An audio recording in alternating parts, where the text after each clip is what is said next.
അപ്പത്തേക്ക് എന്നെ കൊണ്ടൊരു സ്ഥലത്ത് ഇരുത്തി ടേക്ക് എടുക്കാൻ പോവാ. ഞാൻ ആ ദിവസം വന്നതാ ആ പടത്തിൽ അഭിനയിക്കാൻ. അപ്പൊ ഞാൻ ഡയറക്ടർ ചേട്ടാ ഞാൻ എന്താ ജിയോ ഇങ്ങോട്ട് ആന്ന് കാണിച്ചാൽ മതിയോ? ആ ഓക്കെ, എനിക്ക് പേടിയാവുന്നു. ഞാൻ ആരാ? അപ്പൊ ഞാൻ ആരാ? ശരിക്കും ഞാൻ ആരാന്ന് എനിക്ക് അറിയത്തില്ല. ഞാൻ സിനിമ സംവിധാനമൊക്കെ ചെയ്തിട്ടുണ്ട്, ഇച്ചിരി പ്രിവിലേജൊക്കെ ഉണ്ടല്ലോ. അതിന് പോലും ഒന്നും വിലയില്ല.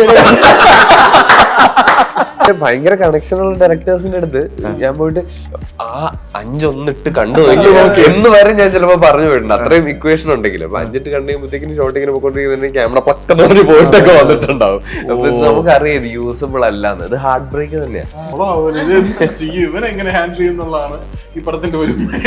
Major portion. അതെ, വലിയ കോൺഫ്ലിക്ട് തന്നെ നീയാണ്. ക്യാരക്ടർ പേരെന്തായിരുന്നു? ചഞ്ചൽ. ചഞ്ചൽ, അതാണ് വെറൈറ്റി. ബാക്കി എല്ലാവർക്കും കോമൺ നെയിം കൊടുത്തിട്ട് എനിക്ക് മാത്രം ചഞ്ചൽ കുമാർ പറഞ്ഞപ്പോ തന്നെ ഡയറക്ടർ യെസ്. അതെ, മമ്മൂക്കയെ കുറിച്ച് നമ്മൾ കേട്ടിരിക്കുന്ന മറ്റു കഥകളാണ്, റൂമേഴ്സ് ആണല്ലോ. അപ്പൊ ഞാൻ ഈ പറഞ്ഞല്ലേ ഇനിയിപ്പോ ഒരു ടേക്ക് കൂടെ പറഞ്ഞാൽ എന്താവും, നമുക്ക് ഒരു പ്രാവശ്യം കൂടെ എടുത്താലോ? അത് ഒരു അതിനങ്ങ് എടുത്താ പോരെ. ആദ്യത്തെ സാധനം ഒന്നും കിട്ടത്തില്ല. അത് പുള്ളി ഉദ്ദേശിക്കും താൻ ഇത്ര ഇതാവേണ്ട കാര്യമില്ല, നമുക്ക് എടുക്കാം, അത്രേ ഉള്ളൂ. അപ്പൊ പിന്നെ ഞാൻ ഈ മേക്കപ്പ് കസേരയിൽ ഇരിക്കുന്നത് പെട്ടെന്ന് ഇങ്ങനെ ഒരു വിൻഡോയിൽ പാസിങ് കാണുന്നത് അവരവിടെ റോഷൻ അതൊക്കെ വരുന്ന മുണ്ടൊക്കെ മടക്കി. അപ്പൊ ഞാൻ അകത്ത് ഒന്ന് ഷെയ്ക്കാൻ്റെ കൊടുക്കാൻ കഴിഞ്ഞിട്ടാണ് പുള്ളി നേരെ ഒന്ന് കെട്ടിപ്പിടിച്ച് നിന്നെ ഒന്ന് കാണാനിരിക്കുവായിരുന്നു, നിന്റെ കൂടെ ഒന്ന് വർക്ക് ചെയ്യണമെന്ന് വിചാരിച്ചിട്ട് കുറെ നാളായി എന്നൊക്കെ പറഞ്ഞു വാടാ എന്ന് പറഞ്ഞ് വിളിച്ചു. പൊന്മാനിലെ ലോഡ്ജ് സീനില് അത് നമ്മൾ ചെയ്ത് കഴിഞ്ഞപ്പോഴത്തേക്കും നമുക്ക് ഞാൻ കൺഫേം ആയിരുന്നു. അത് ഞാൻ ബേസിൽ നമ്മൾ സംസാരിക്കുമ്പോൾ ഇത് റീലിൽ അടിക്കുന്ന സാധനം അടിക്കണം. Hello hi, welcome to Ginger Media. ചോദിച്ചു പോവാം. കുറച്ച് എന്നൊക്കെ നമ്മൾ പറയുന്ന പോലെ ഇത്തിരി നേരം എന്ന് പറയുന്ന മൂവിയാണ് തിയേറ്ററിൽ ഏറ്റവും ഇനി ഹിറ്റ് ചെയ്യാൻ പോകുന്നത്. Hello hi, so the man behind, welcome the director sir Prashanth sir. പറയൂ, അപ്പൊ എന്താണ് ആ ഒരു ഇത്തിരി നേരത്തെ പറ്റി പറയാം? ഇറ്റ്സ് ഓൾ അബൌട്ട് ലവ് എന്ന് വളരെ സിമ്പിൾ ആയിട്ട് പറയാം. പക്ഷേ ഇറ്റ്സ് മോർ ദാൻ ദാറ്റ്. കണ്ട ടീസറിലും ട്രെയിലറിനും അപ്പുറമുള്ള കുറച്ച് കാര്യങ്ങളുണ്ട്, അത് ഞങ്ങൾ മറച്ചു വെച്ചിരിക്കുന്നുണ്ട്. റോഷൻ ഹായ്. അപ്പോൾ ഏറ്റവും പുതിയ ലേറ്റസ്റ്റ് വിശേഷമാണിത്. ലേറ്റസ്റ്റ് ആയിട്ടുള്ള വിശേഷങ്ങളിൽ ഒന്ന് ദ മെയിൻ അടുത്തിറങ്ങാൻ പോകുന്ന മൂവി. ഇതിൽ എങ്ങനെയാണ് റോഷന്റെ ക്യാരക്ടർ? ഭയങ്കര ലൈറ്റ് ഹാർട്ടഡ് ഒരു cinema. I think it's very enjoyable, very relatable. എല്ലാവർക്കും ഈ പറഞ്ഞ പോലെ കണക്ട് ആവുന്ന കൊളുത്തുന്ന കുറച്ച് പോയിന്റ്സ് ഉണ്ടെന്നുള്ളത് ഇമോഷണലി ആയിരിക്കും പ്രശാന്ത് ഉദ്ദേശിച്ചത്. ഇത് ഭയങ്കര ഈസിലി കണക്ട് ആവും എല്ലാവർക്കും. ഭയങ്കര റെഗുലർ ഒരു സെറ്റിംഗിൽ എവറി ഡേ ആണ് കഥയുടെ തുടക്കം. ഞാൻ ഈ ക്യാരക്ടറിനെ ഒരു ബോൾഡ് ക്യാരക്ടറായിട്ടൊന്നും അല്ല കാണുന്ന, ഒരു അവരുടെ ലൈഫിലെ സിറ്റുവേഷൻ കുറച്ച് സ്ട്രോങ് ആയിട്ട് നിൽക്കുന്ന ഒരു ക്യാരക്ടറായിട്ടാണ്. പിന്നെ ഞാൻ ഇതിനു മുന്നേ ആട്ടവും B32 ആയിരുന്നു, അതായിരുന്നു ഞാൻ കംപ്ലീറ്റ് ചെയ്തിരുന്ന പടങ്ങൾ. അപ്പോൾ അതിൽ നിന്നും കുറച്ച് മാറി നിൽക്കുന്ന ഒരു വ്യത്യസ്തത നമുക്ക് തന്നെ കൊണ്ടുവരാൻ പറ്റുന്ന ഒരു പൊട്ടൻഷ്യൽ ഇതിൽ കണ്ടിരുന്നു. അങ്ങനെയാണ് ഇതിലേക്ക് കയറിയത്. ജയിച്ചേട്ടാ പറയൂ, ഇതിൽ ആ ഒരു ട്രാൻഡ്രം പരിപാടി ഉണ്ട്, പിടിച്ചിട്ടുണ്ട് ഒരു ഓട്ടോ ചേട്ടനൊക്കെ ആയിട്ട്. പറയൂ. എന്റെ ക്യാരക്ടർ ഇത് പറഞ്ഞ ട്രിവാൻഡ്രത്തുള്ള ഒരു ഓട്ടോ ക്കാരനാണ്. അത്ര ഇങ്ങോട്ട് എത്തിയില്ലെങ്കിലും തിരുവനന്തപുരം നമ്മൾ സർട്ടിഫിക്കറ്റ് കൊടുത്തു. എന്നെ കൊണ്ട് പറ്റുന്ന പോലെ നന്നാക്കാൻ ഞാൻ ശ്രമിച്ചിട്ടുണ്ട്. ഒരു അളിയൻ ടാഗ് കിട്ടിയിട്ടുണ്ടായിരുന്നു സിനിമകൾ ചെയ്യുന്നത്, പിന്നെ കോൺട്രാക്ടർ. അപ്പൊ ഇതിൽ എന്താണ്? ഇതിൽ ഈ പറഞ്ഞ പോലെ സത്യം പറഞ്ഞ ഞാൻ ഇപ്പൊ ആലോചിച്ചപ്പോഴാണ് എനിക്ക് തോന്നിയത് ഈ പടത്തില് ഇവർക്കൊക്കെ എന്നെ പേടിയാണ്. അങ്ങനെ ഒരു സാധനം ഉണ്ടല്ലേ, ഇവ അറിഞ്ഞ ഇതെല്ലാം കുളമാവൂല, ഇവനെങ്ങനെ ഹാൻഡിൽ ചെയ്യുന്നുള്ളതാണ് ഈ പടത്തിന്റെ ഒരു മേജർ പോർഷൻ. അതെ, വലിയ കോൺഫ്ലിക്ട് തന്നെ നീയാണ്. ക്യാരക്ടർ പേരെന്തായിരുന്നു? ചഞ്ചൽ. ചഞ്ചൽ, അതാണ് വെറൈറ്റി. ബാക്കി എല്ലാവർക്കും കോമൺ നെയിം കൊടുത്തിട്ട് എനിക്ക് മാത്രം ചഞ്ചൽ കുമാർ പറഞ്ഞപ്പോ തന്നെ ഡയറക്ടർ യെസ്.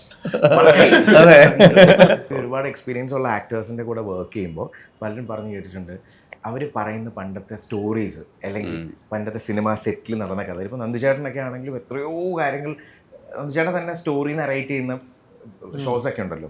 അപ്പോൾ നിങ്ങളുടെ അങ്ങനെയുള്ള പണ്ടത്തെ എന്തെങ്കിലുമൊക്കെ നമുക്ക് അതേ ഉള്ളൂ, ഏതെങ്കിലും ഒന്ന് ഏതായിരിക്കും ഏറ്റവും ബെസ്റ്റ് ആയിട്ട് കേട്ടത്? ഇത്തിരി നേരം എന്ന ലൊക്കേഷനിൽ നന്ദിചേട്ടനോട് കുറെ കഥ ഉണ്ട്, പെട്ടെന്ന് ആലോചിക്കുന്നതൊക്കെ പുറത്തു പറയാൻ പറ്റാത്ത.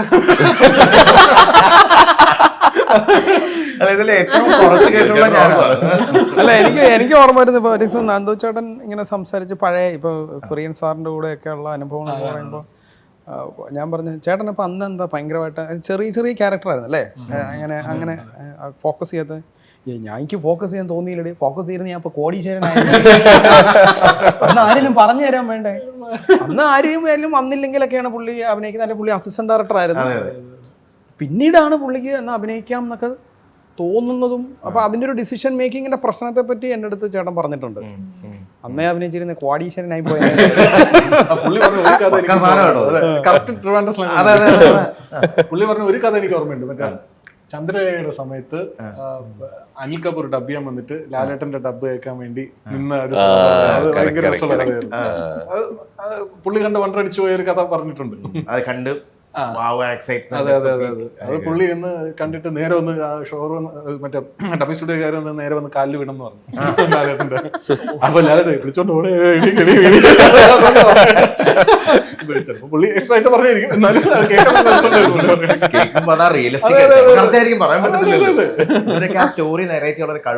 ഭയങ്കര രസമാണ്. പുള്ളി പരിപാടിയായിരിക്കും. ഇപ്പൊ നേരത്തെ ക്യാരക്ടറിന്റെ കാര്യം പറയുമ്പോൾ ഇപ്പം ട്രിവാൻഡ്രം നമ്മൾ കുറച്ച് റിസർച്ച് ചെയ്യേണ്ടി വരും, അല്ലെങ്കിൽ കുറെ. അതുപോലെ തന്നെയാണ് എനിക്കൊന്ന് റോന്തിലാണെങ്കിലും നൈറ്റ് പെട്രോളിങ്ങിന്റെ കാര്യം. ശരിക്കും നൈറ്റ് പെട്രോളിങ്ങിന് കൂടെ പോയിരുന്നല്ലോ, പോയി ഒരു നൈറ്റ് അവരുടെ കൂടെ റിയൽ പോയി ഒരു എക്സ്പീരിയൻസ് ചെയ്തിട്ടുണ്ടായിരുന്നു. ഓൾമോസ്റ്റ് ഒരു ഫുൾ നൈറ്റ്. കുറെ സമയം കഴിഞ്ഞ് എനിക്കൊന്ന് 1:45-2 മണിക്ക് അവരായപ്പോ എന്നോട് പൊക്കോളാൻ പറഞ്ഞു. ഇത്രയൊക്കെ പോരെ? ഓക്കെ എന്നാ ശരി. ആ എക്സ്പീരിയൻസ് എങ്ങനെ ഉണ്ടായിരുന്നു? ഭയങ്കര അടിപൊളിയായിരുന്നു. നമ്മൾ പുറത്തുനിന്ന് കാണുന്ന രീതി പോലെ ആയിരിക്കണം. ഒന്നാമത് ഈ ജീപ്പിനകത്ത് എത്ര പേര് ഇതിലേക്ക് കയറിയിട്ടുണ്ടെന്ന് അറിയില്ല, പക്ഷെ പോലീസ് ജീപ്പിനകത്തിരുന്ന് പുറത്തേക്ക് നോക്കാൻ വേറൊരു പെർസ്പെക്റ്റീവ് തന്നെ കിട്ടും. രസമാണത്. പിന്നെ എക്സ്പീരിയൻസസ് ഭയങ്കര വേരിയഡാ. എനിക്ക് അത്രയൊന്നും അറിയില്ലായിരുന്നു. ഇത്രയും ഒക്കെ സംഭവിക്കാം, അല്ലെങ്കിൽ ഇത്രയൊക്കെ പരിപാടികൾ ചെയ്യാനുണ്ട് ഒരു രാത്രിയിൽ എന്നുള്ള സാധനം. പിന്നെ എനിക്ക് അതിന്റെ തുടക്കമൊക്കെ ഭയങ്കര പൊളിയായിരുന്നു. ആദ്യം ഞാൻ കയറിയിരുന്നപ്പോൾ അന്ന് ചാർജിലുള്ള SIക്ക് എന്നെ വലിയ പിടുത്തമൊന്നും ഉണ്ടായിരുന്നില്ല.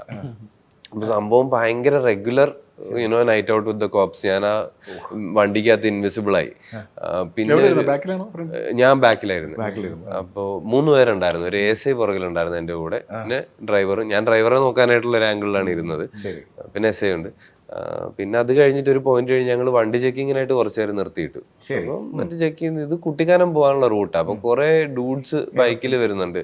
ഇവരൊക്കെ മറ്റേ വണ്ടി ഡീറ്റെയിൽസ് ഒക്കെ കൊടുത്തു കഴിഞ്ഞ് ഇങ്ങനെ എന്നെ ഒന്ന് കൈ കാണിക്കും. അപ്പൊ ആദ്യത്തെ 1-2 പ്രാവശ്യം SI എന്റെ തൊട്ട് മുമ്പിൽ ഇപ്പൊ ഉണ്ട്. സാർ ഇങ്ങനെ തിരിച്ച് കൈ കാണിച്ചു, ബാക്കിൽ ഞാനും കാണിക്കുന്നുണ്ട്. പിന്നെ 3 ഇങ്ങനെ നോക്കി എന്താ സംഭവം. പിന്നെ 2 ഡൂഡ്സ് ഫോട്ടോയും കൂടെ എടുത്തു. അപ്പോഴാണ് പുള്ളിക്ക് കത്തുന്നത്.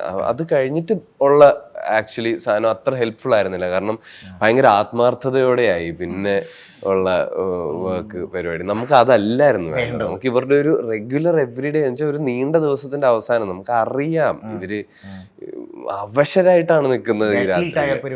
പക്ഷെ ഇത് ഇപ്പൊ ഒരു എനർജി ജനറേറ്റ് ചെയ്യുകയൊക്കെ ചെയ്തു ആ ഒരു പരിപാടി വന്നു കഴിഞ്ഞപ്പോ. എങ്കിലും ഭയങ്കര എനിക്ക് പേഴ്സണലി ഭയങ്കര ഹെൽപ്പ് ചെയ്തു. ഞാൻ ആദ്യമായിട്ടാണ് ഒരു പോലീസ് സാധനം ചെയ്യുന്നത്. പിന്നെ ഈ ഡ്രൈവർ പുള്ളി ഓരോ സ്ഥലത്ത് ഞങ്ങൾ പോയി കഴിയുമ്പോഴത്തേക്ക് ഞാൻ ഡ്രൈവറോട് നിൽക്കുമ്പോൾ പുള്ളി ഓരോ കഥകൾ പറഞ്ഞു തരും. ഇതുപോലെ എല്ലാം ഭയങ്കര ഹെൽപ്ഫുൾ ആയിരുന്നു. ഇപ്പം അതുപോലെ തന്നെ സാർ പറഞ്ഞിട്ടുണ്ട്, ഇപ്പം ചില ആക്ടേഴ്സ് വർക്ക് ചെയ്യുമ്പോൾ അവർ നമ്മളെ കംഫർട്ടബിൾ ആക്കുന്ന രീതി ടോട്ടലി ഡിഫറെൻറ്റ്, ഭയങ്കര പോസിറ്റീവായിട്ടായിരിക്കും. അപ്പം അങ്ങനെ നോക്കുമ്പോൾ ആസിഫിനെ പറ്റി പറഞ്ഞിട്ടുണ്ട്. ലൈക്ക് പുള്ളി എടുക്കുന്ന ഒരു effort to make the set, അല്ലെ ടു മേക്ക് ദ ഈവൻ ആനന്ദും പറഞ്ഞിട്ടുണ്ട്, കുറേ നമ്മൾ സംസാരിച്ചിട്ടുണ്ട് അതിനെ പറ്റി. അപ്പോൾ ഒരു എക്സാമ്പിൾ പറയുകയാണെങ്കിൽ എന്തായിരിക്കും?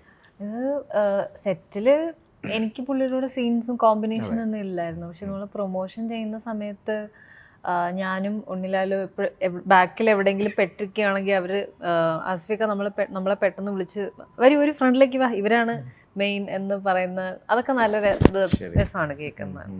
അത് he's A very very humble person.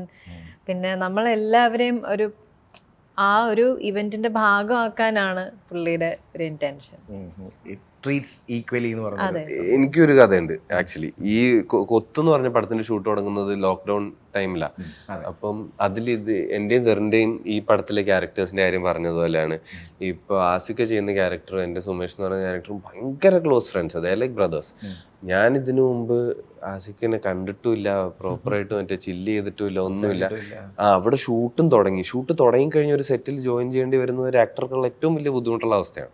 പക്ഷെ ഇത് കോവിഡും പരിപാടി ആയതുകൊണ്ട് അങ്ങനെ നേരത്തെ വെറുതെ പോയി ആരും നിൽക്കുന്നില്ല, വളരെ മിനിമൽ ആൾക്കാരൊക്കെ ഉള്ള സെറ്റിൽ. അപ്പോൾ എൻ്റെ ഷൂട്ട് തുടങ്ങുന്നതിന് തലേന്ന് രാത്രി ഞാൻ കോഴിക്കോടെത്തി, രാവിലെ സെറ്റിലെത്തി, നേരെ പോയി മറ്റേ മേക്കപ്പ് ടെസ്റ്റ് പരിപാടിക്കും കോസ്റ്റ്യൂം ഒക്കെ ഇട്ടിട്ട് ഇരിക്കുകയാണ്. അപ്പോൾ ആസിക്ക വരുന്നുണ്ടോ വരുമ്പോൾ പറയണമെന്നൊരു 3-4 പേരുടെ അടുത്ത് ഞാൻ പറഞ്ഞിട്ടുണ്ട്. എനിക്ക് നേരത്തെ പറ്റുന്നത്ര നേരത്തെ പോയി പരിചയപ്പെട്ടു ഒന്ന് സിങ്കായിട്ട് ഒരുമിച്ചാണ് സീൻ.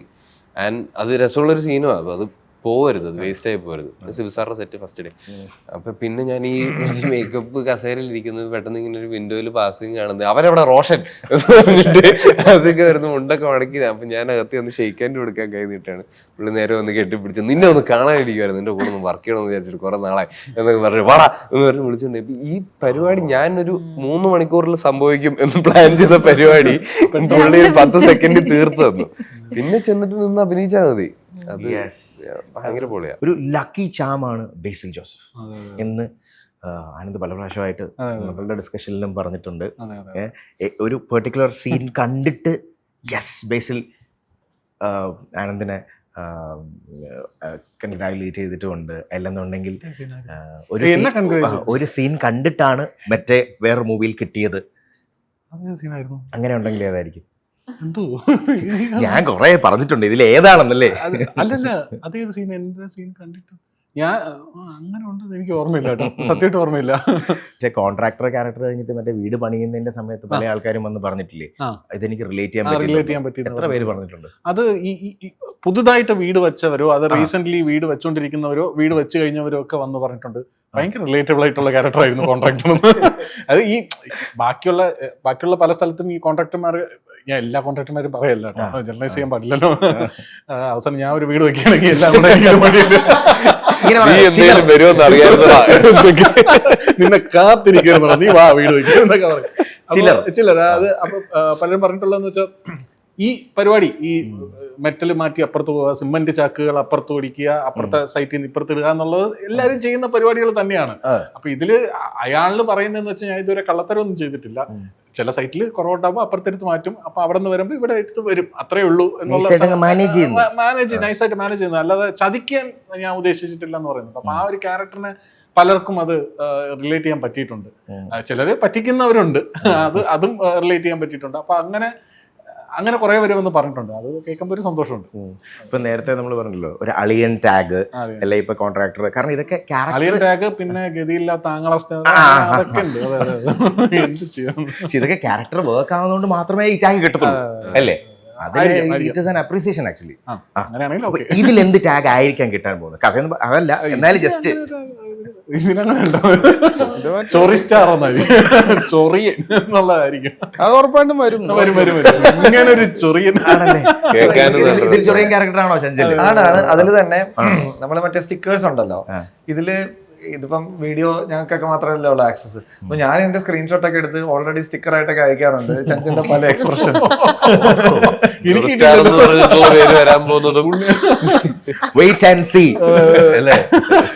നമ്മുടെ ഒന്നും സ്റ്റിക്കർ അയച്ചിട്ടില്ല കേട്ടോ. എനിക്ക് അയച്ചിട്ടില്ല. ആക്ച്വലി ഒരു ക്യാരക്ടറിനെ വെച്ച് സ്റ്റിക്കർ ഉണ്ടാവണമെങ്കിൽ അത് ഭയങ്കര ഫേമസ് അല്ലേ? അത് നല്ലതല്ലേ? പിന്നെ നമുക്ക് ആഗ്രഹിക്കുന്നുണ്ട് എന്റെ ഒരു പടം വെച്ചിട്ട് ഒരു സ്റ്റിക്കർ ഒക്കെ വന്നിരുന്നെങ്കിലും. ഉണ്ടല്ലോ, നീ തന്നെ എനിക്ക് അയച്ചു തന്നിട്ടില്ല. ഞാൻ തന്നെ അയച്ചു തന്നില്ല, ഞാൻ തന്നെ ഉണ്ടാക്കിയതല്ലേ. ആരും ഉണ്ടാകില്ല, പിന്നെ ഞാൻ താഴെ അളിയ ഇത് മാക്സിമം ഷെയർ ഉപകാരപ്രദമായിട്ടുള്ള സ്റ്റിക്കറാണ് പറഞ്ഞ രീതി ഉണ്ടോ കറക്റ്റ്? സീരിയസ് ആയിട്ട് നടത്തുക എന്നൊരു സാധനവും. ഈ ആനന്ദിന് തോന്നിയിട്ടുണ്ടോ ഏതെങ്കിലും ഒരു പെർട്ടിക്കുലർ സീൻ സിനിമയുടെ ചെയ്യുന്ന ടൈമിൽ? ഇപ്പൊ സോഷ്യൽ മീഡിയയിലും ഒക്കെ നമ്മൾ ആക്റ്റീവ് ആയതിനാൽ ഇപ്പൊ പലരും തിങ്ക് ചെയ്യുന്നത് ഇത് ഒരു റീലായിട്ട് വരുമ്പോൾ എങ്ങനെ ഇരിക്കും, അങ്ങനെ സീൻസ് തോന്നാറുണ്ട്. അത് പൊന്മാനിലെ ലോഡ്ജ് സീനില് അത് നമ്മൾ ചെയ്ത് കഴിഞ്ഞപ്പോഴത്തേക്കും നമുക്ക് ഞാൻ കൺഫേം ആയിരുന്നു. അത് ഞാൻ ബേസിൽ നമ്മൾ സംസാരിക്കുമ്പോൾ ഇത് റീലിൽ അടിക്കുന്ന സാധനമാണ്. അപ്പൊ ബേസിൽ പറഞ്ഞു അടിക്കണം. അപ്പൊ അത് നല്ലൊരു സീനാണ്. അപ്പൊ ആ സീൻ അത്രത്തോളം ഇമ്പാക്ട്ഫുൾ ആയിട്ടുള്ള സീൻ ആവുകൊണ്ട് തന്നെ അത് റീൽ ഓടും നമുക്ക് നന്നായിട്ട് അറിയായിരുന്നു. എടുത്ത് കഴിഞ്ഞപ്പോഴും, കാരണം ബേസിലിന്റെ പെർഫോമൻസ് കാണുമ്പോഴും ഞാൻ അടുത്തിരുന്ന് കാണുകയാണല്ലോ ഇത്, ഞാനാണല്ലോ ഫസ്റ്റ് പേഴ്സണിൽ ഇത് കാണുന്നത്. അപ്പൊ അത് കാണുമ്പോൾ തന്നെ നമുക്ക് ആ ഒരു ഫീൽ കിട്ടുന്നുണ്ട്. അത് എനിക്കും തോന്നി ഷോർട്ട് ഷോട്ട്. ഇപ്പം സെറിനാണെങ്കിലും ഫാമിലി മാൻ കഴിഞ്ഞിട്ട് വീണ്ടും ഒരു 3-4 പ്രൊജക്ട്സ് ബോളിവുഡിൽ ചെയ്തു. 3 വർക്ക് അവിടെ ചെയ്തിരുന്നു. ഓക്കെ. അപ്പോൾ ആ ടൈമിലായിരുന്നു ലൈക്ക് ഓക്കെ ഇനിയിപ്പം എന്തായാലും മലയാളിയാണ്, ഓക്കെ മലയാളം തന്നെ ചെയ്യാമെന്ന് തോന്നിയൊരു പോയിന്റ് ആ 4 കഴിഞ്ഞപ്പോഴായിരുന്നു, വർക്ക് കഴിഞ്ഞപ്പോഴാണല്ലോ? അല്ല, അത് ഫാമിലി മാൻ ചെയ്ത് തുടങ്ങിയപ്പോഴേ എനിക്ക് ഒരു മോട്ടിവേഷൻ ഉണ്ടായിരുന്നു. എന്തായാലും ഇത് എൻ്റെ ഭാഷയാണ്, എനിക്ക് ഏറ്റവും കൂടുതൽ അറ്റാച്ച്മെന്റ് തോന്നുന്ന, കണക്ഷൻ തോന്നുന്ന ഒരു ഭാഷയും ഇൻഡസ്ട്രിയും ഇവിടെയാണെന്ന് എനിക്ക് തോന്നി. അപ്പോൾ ഇന്നല്ലെങ്കിൽ നാളെ ഇവിടെ തന്നെ എത്തിപ്പെടണം എന്നായിരുന്നു എൻ്റെ ഉദ്ദേശം. അതൊരു 4 പ്രോജക്റ്റ് കഴിഞ്ഞ് നടന്നു തന്നേ ഉള്ളൂ. അത് അന്നേരം തന്നെ മൈൻഡിലുണ്ടായിരുന്നു ഓക്കെ ഇനിയിപ്പം. പിന്നെ ആട്ടം ആൾക്കാർ ഏറ്റെടുത്തു. It's like a brilliant movie. ആട്ടത്തിന്റെ കാര്യം പറഞ്ഞപ്പോഴേ എനിക്കൊരു കാര്യം, ഈ ആട്ടം സിനിമയിലെ അതേ കഥാസന്ദർഭം എന്ന് വെച്ചാൽ ഈ പറഞ്ഞ പോലെ സെറിന് ഉണ്ടായ അനുഭവമല്ല. ഒരാൾ വന്നിട്ട് ലണ്ടനിലേക്ക് നാടക ടീം, നമ്മളൊരു നാടക ടീമിൽ വർക്ക് ചെയ്യുന്നുണ്ട്, ഞാൻ എന്റെ ബാക്ക് എൻഡിലൊക്കെ വർക്ക് ചെയ്യുന്നുണ്ട്. അപ്പൊ അതേപോലൊരു ഇൻസിഡന്റ് നമുക്ക് വന്നു. അപ്പൊ എല്ലാരും പാസ്പോർട്ടൊക്കെ റെഡിയാക്കി UK പോവാം, അപ്പൊ നമ്മളെയൊക്കെ കൊണ്ടുപോകും എന്നൊക്കെ പറഞ്ഞ് നമ്മളിങ്ങനെ കൊണ്ട് എടാ നിന്നെയൊക്കെ കൊണ്ടുപോകുന്ന കുറച്ച് ആൾക്കാരെ കൊണ്ടുപോകാൻ പറ്റുള്ളൂ പറഞ്ഞിരുന്ന് അത് പിന്നെ മാസങ്ങളോളം കാത്തിരുന്നു എല്ലാരും പാസ്പോർട്ടൊക്കെ എടുത്ത്. എന്നിട്ട് അവസാനം പോയിട്ടില്ല. അയാളെ പിന്നെ കാണാനില്ല. അയാൾ അതുവഴി ഇതിന് ശേഷം അല്ല എന്നെ കൊണ്ടുപോലെന്ന് പറഞ്ഞു. ഞാൻ കൊണ്ടുപോകാൻ പറ്റില്ലെന്ന് പറഞ്ഞു. നമ്മളെ ഈ നാടകത്തെ ഞാൻ ആക്ച്വലി ഈ പറഞ്ഞ പോലെ ഈ നാടകത്തിന്റെ ആയിട്ട് ബന്ധപ്പെട്ട് നമ്മളിങ്ങനെ അവർ കനൽ സാംസ്കാരിക വേദി എന്ന് പറഞ്ഞ തിരുവനന്തപുരത്തൊരു മറ്റേ കണ്ണൻ ചേട്ടനൊക്കെ ഉണ്ട്, കണ്ണൻ നായർ, ഹസീം അമരലൊക്കെ ഉള്ള. അപ്പൊ അതിന്റെ ആ പ്രോസസ്സ് നമുക്ക് ഇഷ്ടമാണ്. ആ നാടകം ഭയങ്കര രസമുള്ള നാടകമായിരുന്നു, ഭഗവാന്റെ മരണം എന്നുള്ള. അപ്പൊ ആ നാടകത്തിന്റെ ത്രൂ ഔട്ട് നമ്മൾ കൂടെ യാത്ര ചെയ്യുക, പോവുക എന്നൊക്കെ ഉള്ള പരിപാടി ഉണ്ടായിരുന്നു. പിന്നെ ഞാൻ ഗ്യാപ്പ് കളിക്കാരനായിരുന്നു അതിൻ്റെ അകത്ത്. ആരെങ്കിലും വന്നില്ലെങ്കിൽ ഞാൻ അങ്ങനെ നൈസായിട്ട് കയറും. അപ്പൊ അങ്ങനെ ഞാൻ ഇപ്പോക്ക് ചെയ്തു. ഞാൻ ഭാരത് രംഗ് മഹോത്സവത്തിൽ പോയി. ഇതൊക്കെ ഞാൻ ചെയ്തു. സാധാരണ ഭയങ്കര നാടകക്കാര് കൊതിക്കുന്ന അങ്ങനെ നാടകക്കാരനല്ലാത്ത ഒരാൾ ഞാൻ പോയി ചെയ്തു. അല്ല അറിഞ്ഞുകൂടായിരുന്നു ഈ സംഭവം. അല്ലല്ലേ, അങ്ങനെ ചെയ്തു. അപ്പൊ അവിടെ വെച്ച് ജിയോ ചേട്ടൻ പറഞ്ഞൊരു സാധനം എനിക്ക് ഇപ്പം ചേട്ടൻ നേരത്തെ പറഞ്ഞൊരു സാധനം കണക്ട് ആയി. ഈ പറഞ്ഞ പോലെ സ്റ്റേജ് വെച്ച് ചെയ്തപ്പോഴത്തേക്കും എനിക്ക് ഭയങ്കരമായിട്ട് സിനിമയിൽ ചെയ്യാൻ പറ്റാത്തൊരു സാധനം എനിക്ക് അവിടെ വെച്ചിട്ട് ഒരു പോലീസുകാർ വരും. നമ്മൾ നാടകത്തിന്റെ അകത്തുള്ള നാടകമാണ്. ആ നാടകം മുടക്കാൻ വേണ്ടി പോലീസുകാർ വരും. അപ്പൊ ഇവരെ പോലീസുകാർ നമ്മൾ റെസിസ്റ്റ് ചെയ്ത് ഗോ ബാക്ക് പോലീസ് എന്നൊക്കെ പറഞ്ഞ് അവരെ തള്ളിവിടും. തള്ളിവിട്ട് കഴിയുമ്പോൾ ഞാൻ ഭയങ്കര ഇമോഷണലായി. ഇവരെന്തിനും നമ്മളെ നാടകം മുടക്കാൻ വരും എന്നൊക്കെ പറഞ്ഞിട്ട് പുല്ല് എന്നൊക്കെ പറഞ്ഞ് ഞാൻ അവിടെ സ്റ്റേജ് ചെയ്യുന്നിട്ട് ഞാൻ ഭയങ്കര ഇമോഷണലായി. കുറച്ച് കഴിഞ്ഞിട്ടാണ് ഞാൻ പിന്നെ വേറെ സെൻസിലോട്ട് വരുന്നത്.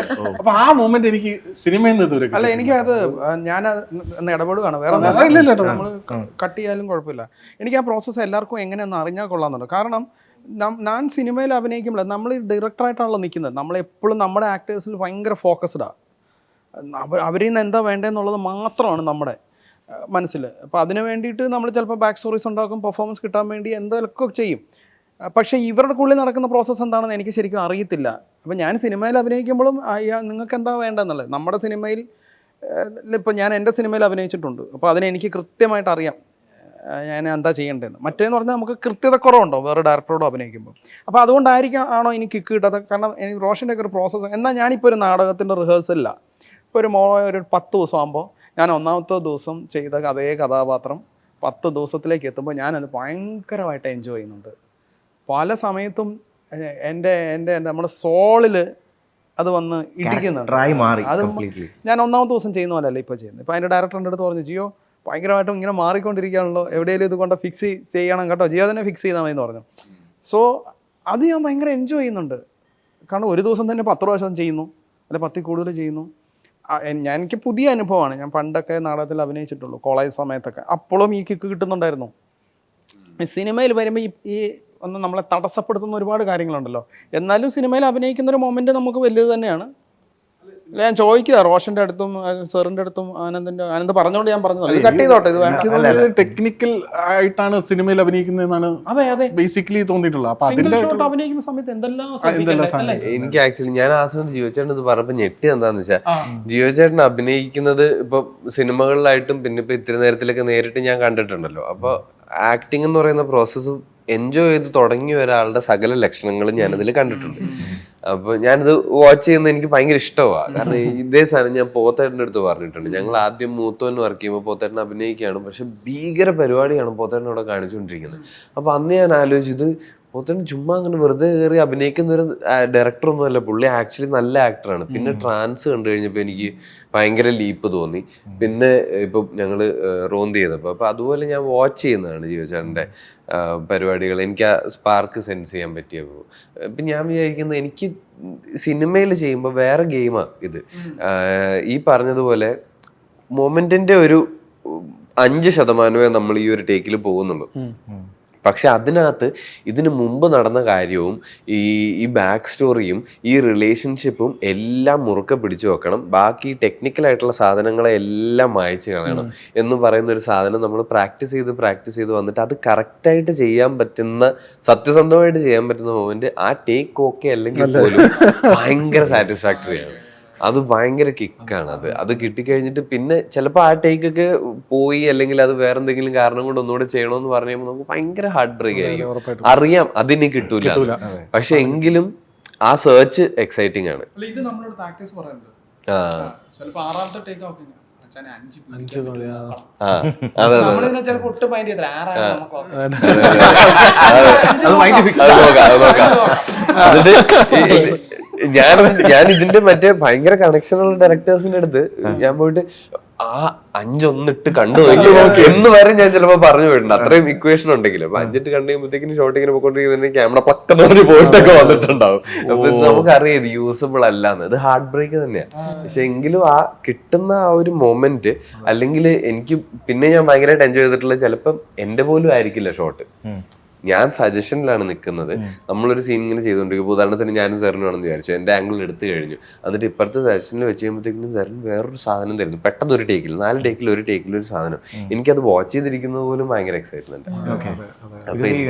അത്രയും പെർഫെക്ഷനിൽ വരുമ്പോൾ കിട്ടുന്ന ഒരു ഫീൽ ദാറ്റ്. അല്ല, ശരിക്കും ഈ ഇന്റർവ്യൂവിൽ ഏറ്റവും നല്ലൊരു പോർഷൻ ആട്ടത് നമുക്ക്. എനിക്ക് ഭയങ്കര ഇഷ്ടപ്പെട്ടു ഈ ഒരു കോൺവെർസേഷൻ. അതെ, കുറച്ചുകൂടെ കൂടുതലായിട്ട് അറിയാൻ. ഇത് ചിലപ്പോൾ ഇങ്ങനെ ഒരു കോൺവെർസേഷൻ ഇതിനു മുമ്പ് നിങ്ങൾ നടന്നിട്ടുണ്ടാവത്തില്ലായിരുന്നു.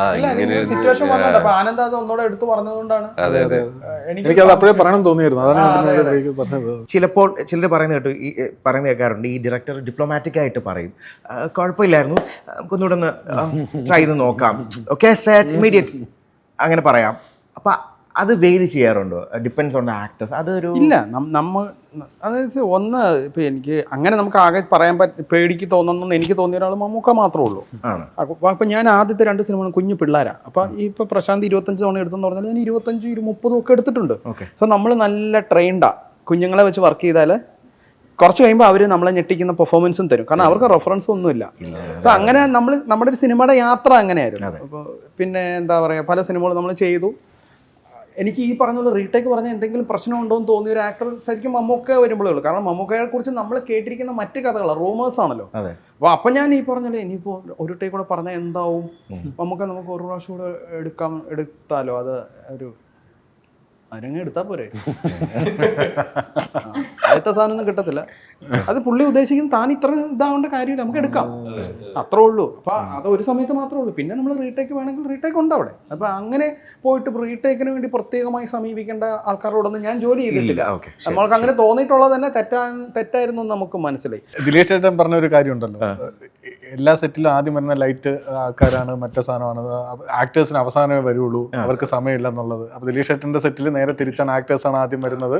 അവര് അവിടെ നിന്ന് പെർഫോം ഒക്കെ ചെയ്ത് ആ സെറ്റ് ചെയ്തിട്ടാണ് ലൈറ്റിന്റെ ആൾക്കാർ. അത് നല്ലൊരു പ്രോസസ് ആണെന്ന് എനിക്ക് തോന്നുന്നു. അതെ, അത് കുറച്ചും കൂടെ വന്നാൽ കൊള്ളാം. ചിലയിടത്തൊക്കെ പോകുമ്പോഴേ നമ്മള് ലൈറ്റൊക്കെ സെറ്റ് ചെയ്ത് 3/4 മണിക്കൂറൊക്കെ എടുക്കും ലൈറ്റ് സെറ്റ് ചെയ്യാൻ, ബാക്കിയില്ല അവിടെ വന്നിട്ട് ചെയ്തോളാൻ പറയും. അപ്പൊ നമുക്ക് എന്ത് ചെയ്യും, എങ്ങനെ ചെയ്യും എന്നൊക്കെ 2-3 ടേക്ക് കഴിയുമ്പോഴേ നമുക്ക് അതിന്റെ അകത്തൊരു നമ്മൾ ഇന്നാവുള്ളൂ. അത് തന്നെയല്ല, ബാക്കി എല്ലാവർക്കും ഒരു ട്രയൽ ആൻഡ് എററിനുള്ള സമയം നമുക്കില്ല. നമുക്ക് അവിടെ ചെന്ന് കഴിയുമ്പോൾ ബാക്കി എല്ലാവരും റെഡി ആയി കഴിഞ്ഞിട്ടുണ്ടെങ്കിൽ നമ്മുടെ സമയം കുറവാണെന്ന് തോന്നും. അങ്ങനെ അല്ലെങ്കിൽ പോലും ജിയോ ചേട്ടൻ പറഞ്ഞ പോലെ മൾട്ടിപ്പിൾ ടേക്സ് പോകുന്നത് ഓക്കെ ആയിരിക്കും. എങ്കിലും ആവശ്യമില്ലാത്തൊരു പേടി തോന്നുന്നു. അപ്പൊ ഞാൻ ഈ മറ്റേ പോച്ചർ എന്ന് പറഞ്ഞൊരു സീരീസ് ചെയ്തില്ലേ, അതിലൊരുമാതിരിപ്പെട്ട എല്ലാ സീൻസും വൺ ഷോട്ടാ.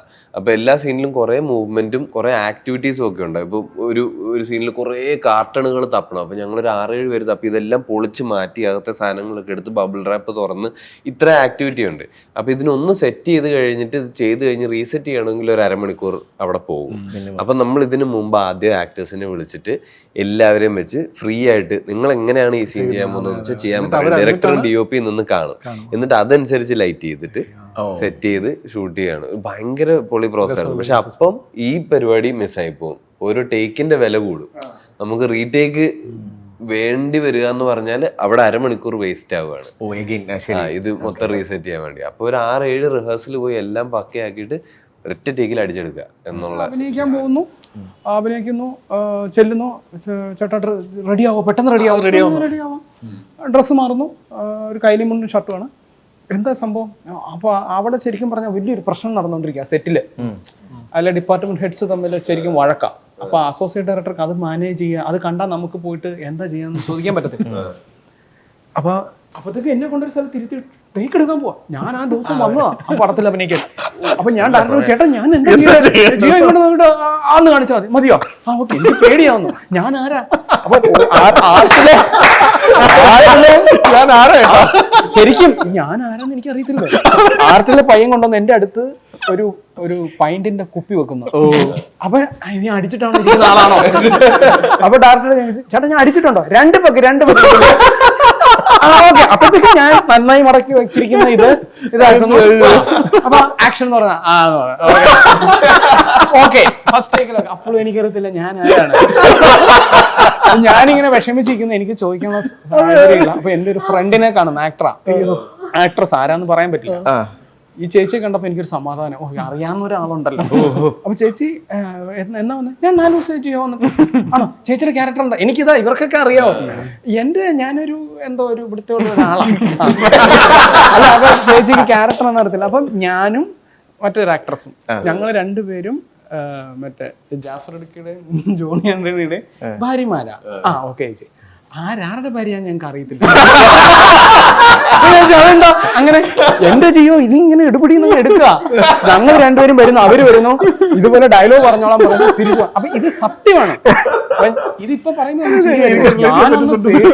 നാളെ ആ സിനിമയിൽ അഭിനയിച്ച് 6 ദിവസമൊക്കെ ആയപ്പോ ഇതായിരുന്നല്ലേ ഞാൻ. ഇത് ഇങ്ങനെയായിരുന്നെങ്കിൽ ഞാനത് അങ്ങനെയല്ല ചെയ്യേണ്ടെന്ന് എനിക്ക് തോന്നുക. ഡയറക്ടേഴ്സ് തമ്മിൽ മുട്ടനടി. അല്ല അതാ ഓരോ സാഹചര്യമാണ്. അസോസിയേറ്റ് ഡയറക്ടറെ സംബന്ധിച്ച് സിനിമ മുമ്പോട്ട് കൊണ്ടുപോകണം. അവിടെ ഞാൻ ചോദിക്കാൻ പോയാ ചോദിക്കത്തില്ല. കാരണം നമുക്ക് കിട്ടുന്ന ഡയലോഗും പേപ്പറും ഒക്കെ അഡ്ജസ്റ്റ് ചെയ്ത് പോവാം. അല്ല ഈ ക്യാരക്ടർ ആർട്ടിസ്റ്റ് ആയിട്ട് പോകുന്നവർക്കാണ് ഈ പണി നമ്മൾ അവിടെ ഞാൻ 6 ദിവസം ആ സിനിമയിൽ അഭിനയിക്കേണ്ടത് തന്നെ 3 ദിവസം പ്രശ്നമാണ്. പ്രശ്നങ്ങൾ പരിഹരിക്കാനാ 3 ദിവസം. 6 ദിവസം ആയത്. അതെ. അപ്പൊ വളരെ ചെറുതാ. ഇപ്പൊ ആനന്ദ് പറഞ്ഞ് കറക്റ്റാ. കാരണം ഇതിലും ഇപ്പം റോഷനെ സംബന്ധിച്ച് റോഷൻ ഒരു സിനിമയുടെ മെയിൻ ആക്ടർ ആകുമ്പോൾ അവർക്ക് ഇൻഫർമേഷൻ കിട്ടും. ഈ ചെറിയ ആൾക്കാർക്ക് അറിയത്തില്ല. ഇത് ഇങ്ങനെ ക്യാമറ വെച്ചിട്ട് ഡയലോഗ്സ് ഓക്കെ അല്ലേ?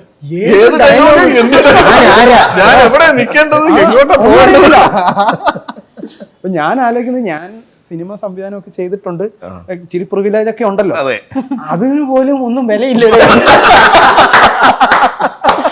ഭയങ്കര രസമാണ് ഇപ്പൊ ഇരുന്ന് പറയും. പക്ഷെ ഇത് ഈ സമയത്ത് അല്ല ശരിക്കും അല്ലേ? ആ സമയത്ത് നമുക്കേ, കാരണം നമ്മൾ ചെയ്യാൻ പോകുന്ന ജോലി നന്നാവണ്ടേ.